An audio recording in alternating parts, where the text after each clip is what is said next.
Согласно действующему законодательству, обобщению судебной практики и постановлению Президиума Верховного Суда, судья при рассмотрении такого рода жалоб не вправе давать оценку материалам, послужившим основанием для возбуждения уголовного дела. Суд дал оценку письму Министерства финансов Республики Абхазия о том, что госкомпания является плательщиком налога на НДС. Суд дал оценку письму Управления по строительству и архитектуре Республики Абхазия, согласно которому налог на прибыль не могла быть включена в общую сметную стоимость. Суд дал оценку тому, что постановление Кабинета министров о выплате командировочных расходов в отношении работников, с которыми заключал договор подряда госкомпания «Черноморэнерго», и перечень этих и других обстоятельств, на которые суд обратил внимание в своем постановлении, указывают на превышение им полномочий, предоставленных законом при рассмотрении жалобы в порядке статьи 124 Уголовно-процессуального кодекса Республики Абхазия. Генеральная прокуратура Абхазии считает неслучайным вынесение судом постановлений, противоречащих нормам процессуального законодательства. В связи с несоответствием выводов суда Генпрокуратура обжалует постановление судьи суда города Сухум Рустама Чагава в коллегию по уголовным делам Верховного суда. Суд при рассмотрении жалобы на постановление о возбуждении уголовного дела строго должен руководствоваться следующими правилами. Вынесено ли постановление о возбуждении уголовного дела уполномоченным лицом, имелся ли повод к возбуждению уголовного дела, вынесенное полномочным лицом, а также учтены ли органом расследования обстоятельства, исключающие преступность деяния, то есть сроки давности.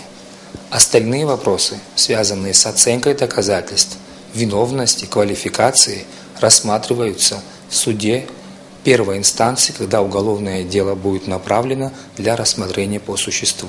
Довольно часто мы слышим истории о том, что несмотря на явное противоречие оснований, наличие процессуальных ошибок и неверное трактование законов страны, решения суда, тем не менее, не отменяются. Глава судебной ветви власти уверен, что несмотря на наличие ошибок, работа абхазских судей нацелена на отправление правосудия в строгом соответствии с законами страны. А подобные факты есть не что иное, как ошибки, которые бывают в любой работе. У нас, конечно, бывают и судьи, которые допускают очень грубые, умышленные, нарушения.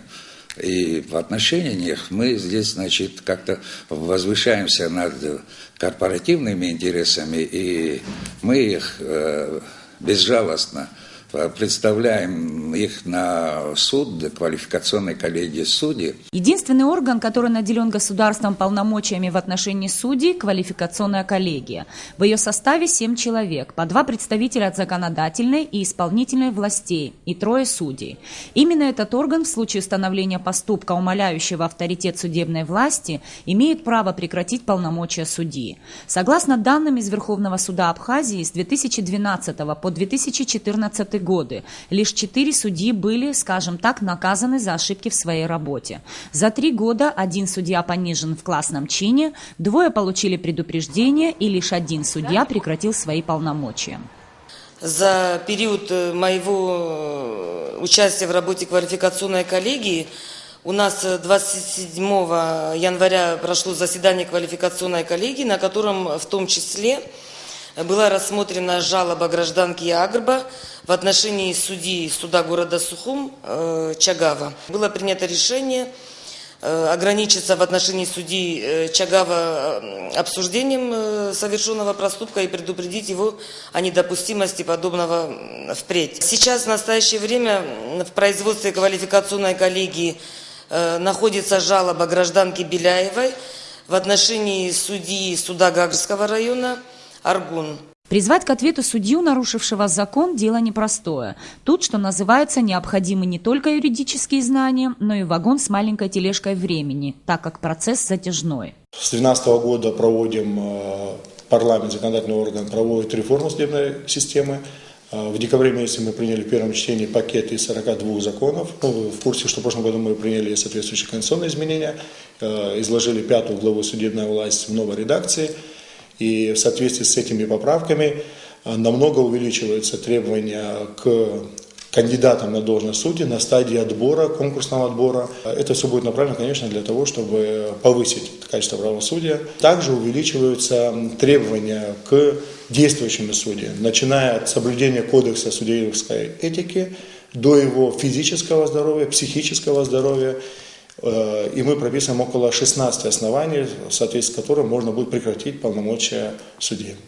Поводом для возбуждения дела в отношении судьи может стать как письменное обращение любого дееспособного гражданина, должностного лица, государственного органа, общественного объединения, так и сообщение в средствах массовой информации.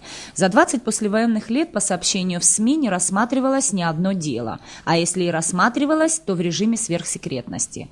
Возможно, настало время изменить ситуацию. Нисфа Аршба Копкущан, Абхазское телевидение.